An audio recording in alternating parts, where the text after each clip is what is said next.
Hi everyone, it's Rita. I'm gonna just do a short message because I muscle test every day, and I've showed you guys, some of you, how to muscle test. I use this method instead of this one. And you're always supposed to ask, you're supposed to say my name Rita Lorraine Carey, and it should be firm.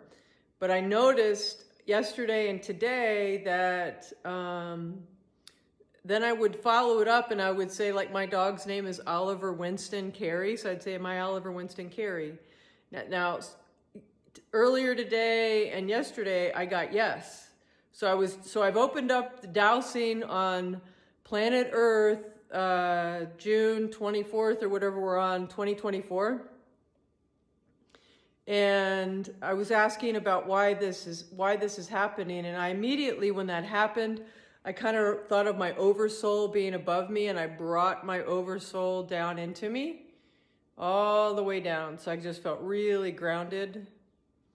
But what I'm hearing is that right now, because we're all starting to vibrate a lot higher, and as we vibrate higher, we're going to understand our oneness more, which is really beautiful, because as we understand our oneness more, we will take care of each other. And I'm going to explore more of this, because what's come out of this film is this whole sense of really what is consciousness. And I think I think everyone has their own idea of that. And that's what I'm going to write about a little bit. That's come out of this film for me is the sense of consciousness and what consciousness is. But what I'm hearing is there's this understanding of the emergence or the merging of the cell, like everything. Like when you look at a cell, scientists will look at a cell and say they can see DNA past, they can see in the DNA your lineage and your current self. And then I think if they had the understanding or the technology, they could see future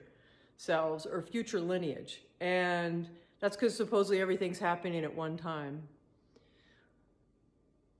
So I'm asking, what is the importance, because I've got these records open and I've gotten my records open, what's really the importance of all that? So they're saying for me, because I'm asking a lot of questions with the muscle testing, that it's really important for me to know that I am just connecting in with my higher self, and I'm not connecting in with the collective.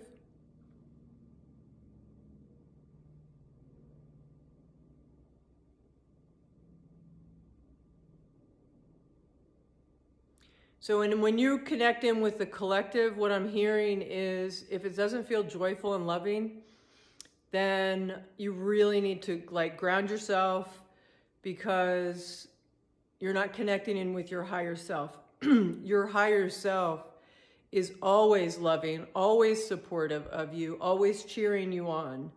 And in this interview we're going to do, I've been watching some interviews with Dr. Kurataka. And it's all about the power of intention. And you hear that a lot, like when you go on YouTube and probably on TikTok and places. So, but it's real.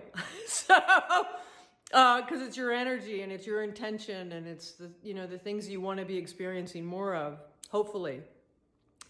And if you're not thinking in that space, like Abraham Hicks says, go back to bed. But, you really want to be owning intentions that are things that you really want to be experiencing more of, or an experience you'd like to have, right? And it should always be a good experience.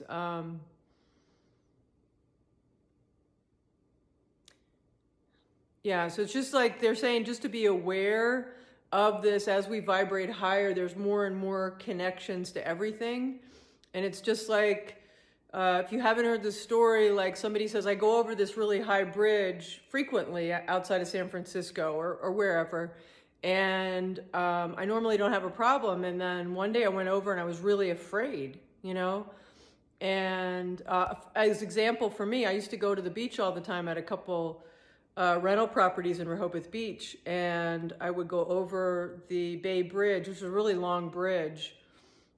My mom was very afraid of that bridge. We used to go across it because my grandmother had a condo that she helped her with in Ocean City, Maryland. And we would go at night over the bridge, and we'd have all the windows down, and she'd have music playing when we went over. And then she'd get on the other side, she'd stop at a diner, and she'd go inside and smoke a cigarette while we were little, right? And so we were all asleep in the country squire station wagon. So, and we never really talked about that. And I rarely actually even woke up because she went so late at night, but she obviously had a deep fear of the bridge, right? So you've got people going across these bridges that some they're not connecting in with it being negative or scary. And then you got some people that go across it and they call it the white knuckle. They white knuckle it all the way across, right? So I'm going across the bridge one day, and it's actually two big bridges with traffic going in each direction, and they've got it diverted. So I am now having cars come across from me, like right next to me. And I have a panic attack, and I've never had a panic attack, so I didn't really know what it was, but I'm like literally sweating out of the palm of my hand, and I could barely drive. And I started thinking, I think that there's somebody that can drive my car, but I'm already on the bridge. But at that point in time, my vibration was very low.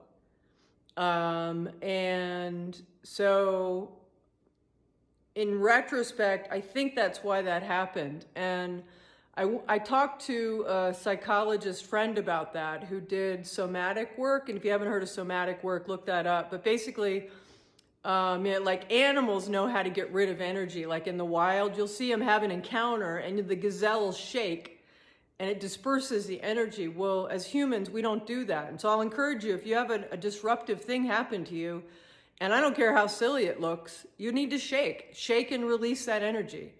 But anyway, she explained the situation I was in, and it came up because I was under a lot of stress, and the person that was part of my stress was in the car, with me. And so she explained why that happened. And so, just be really conscious of that.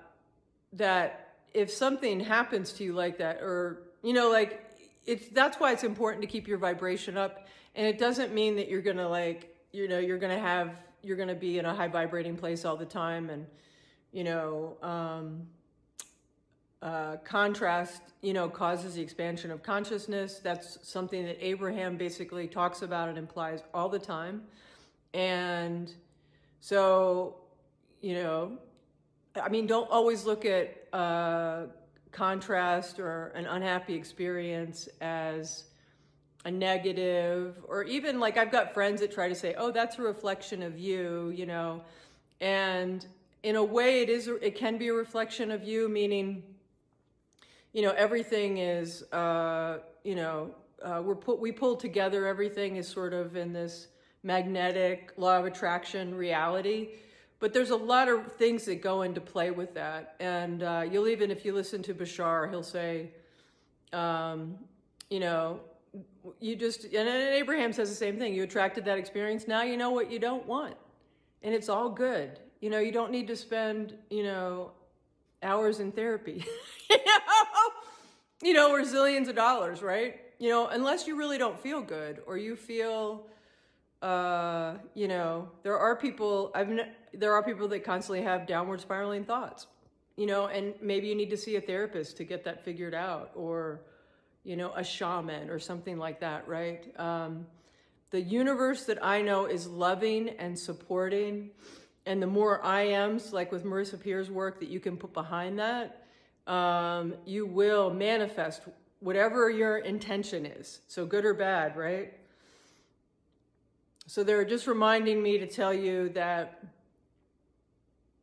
as you vibrate higher, there is more and more of that connected in oneness, but it should make you feel really good, because the oneness that we should be experiencing is love and compassion for each other.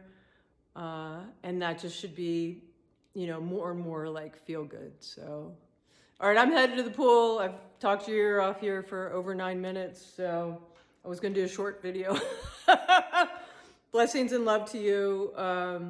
Muscle test everything. After you ask your name, if it's strong, and then say, is my name, your child or friend or whatever, just make sure you're real clear that you're not entangled. There's not an entanglement thing going on.